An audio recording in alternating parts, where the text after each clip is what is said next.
All right, friends, good morning. For our fun book today, we're going to do The Three Little Aliens and the Big Bad Robot by Margaret McNamara and Mark Fearing. This is one of my favorites because it's kind of a version of The Three Little Pigs, only more fun.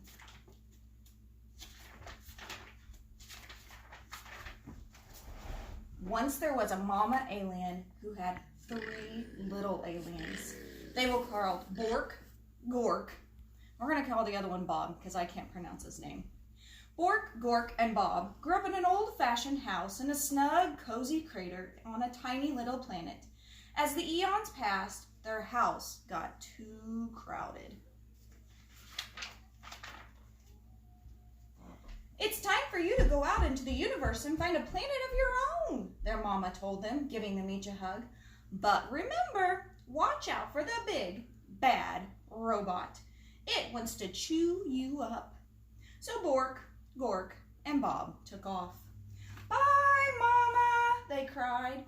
"Bye, kids," she shouted back. "Always stick together," she added. Then she sniffed a little bit. "And call me every once in a while." The three little aliens traveled far and fast. "There's a cute planet," said Bork. "Too hot," said Bob. "How about that one?" asked Gork. "Too crowded," replied Bob. They darted around a meteor. "Are we there yet?" asked Bork. Just past the next bend, a big planet swirling with dust loomed into view. Bork spotted a shiny space rover zipping around its mountains and plains. "Awesome," she said. "I'm going to live in that." Ma said, "Stick together," called Bob. But Bork had already zipped too far away to hear. Do you know what planet she was living on? I bet you can guess.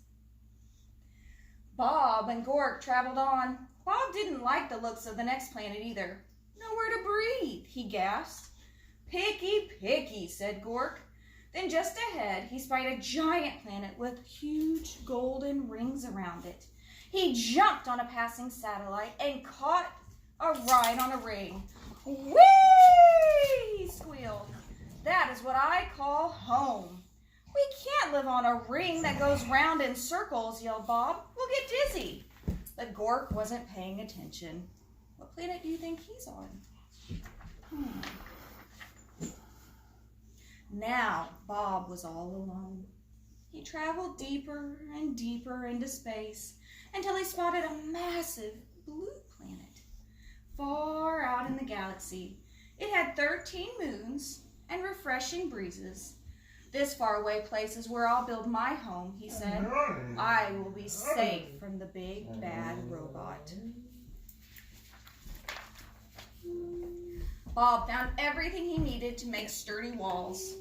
He gathered stardust to keep his home bright and found solar panels to keep it warm. Then he grabbed a tall, shiny telescope. "This'll do for a chimney," he said, though no one heard him. Rock by rock and row by row, Bob built the perfect house. When he was finished, he sat down and locked the door. His house was not very zippy or cool, but it was very safe, and there was room enough for all three little aliens. "I hope they come to visit soon," said Bob. Then, one galactic dawn, there was a rumbling in the universe. "Greet, boy, meet, diddly-dee, or eat." It was the big, bad robot. Bork was so busy on her swirly red planet that she couldn't hear the robot's call. She didn't feel its giant footsteps as it leapt from star to star, and she didn't see the robot until it was right in front of her rover. Little alien," bleeped the robot. Pull over."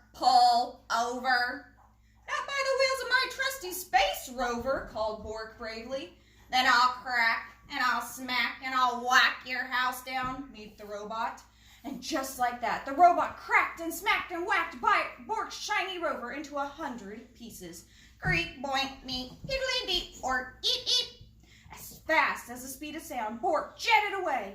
The robot close behind her. Just as the robot was about to eat her up, she spotted Gork's satellite house. "Gork! Gork! Help me!" she cried. But Gork was having so much fun surfing on the rings of his giant planet that he didn't hear Bork's cries. He didn't see the robot chomping on comets and ripping open black holes until the big, bad robot caught Gork's satellite in a huge metal claw. little alien, it boinked. "Come out of hiding." "Not by the orbit of this ring I'm riding," cried Gork stoutly. "Then I will shatter and clatter and scatter your house down," groaned the robot.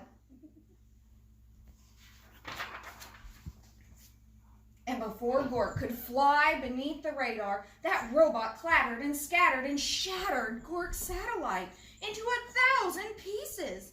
"Great boink, eep, ornk beep, peedly, eep, eep, peep." Gork barely escaped. "Over here," called Bork. "Stick together." At the speed of light, Bork and Gork blasted out into space, with the big bad robot getting closer all the time. "Where can we hide?" called Gork. "Let's find Bob," cried Bork. "He'll know what to do." Bob had heard the robot's roar. He had seen what was going on with his brother and sister through his telescope, and he was ready. He flashed his solar panels halfway across the universe. "There he is," cried Bork and Gork, and they zoomed to Bob's house as fast as a hurtling asteroid. "Get inside," cried Bob. "No time to waste." No sooner had Bork and Gork slammed Bob's solid space rock door than they heard the robot rumbling. little alien," he squeaked. "Let me come in." "Not by the slime on my chinny chin chin," cried Bob. "Then I will smack and crack and whack your house down," zeeped the robot. The big bad robot bashed and crashed Bob's strong solid house. Nothing happened. Then it pounded and smashed really hard. Not a crack. Then it loaded up its triple blaster and zapped the house but good. But the house would not fall. So the robot forced its way into the little alien's house right down the chimney. The aliens covered their ears and waited for the robot to chomp them up. But halfway down the telescope, that robot got stuck tight. It strained and struggled, it moaned and groaned. Bob's house shook and shuddered, but it didn't fall down. The robot gave one more mighty cry and burst into 1,000,000 pieces. "Cool," said Bork. "Awesome," said Gork. "Just as I planned," said Bob. "There's just one thing missing," said Bork. "Phone home," said Gork. So Bob did. "Ma," he said, "we have the coziest house in the galaxy. Won't you come over and tuck us in?"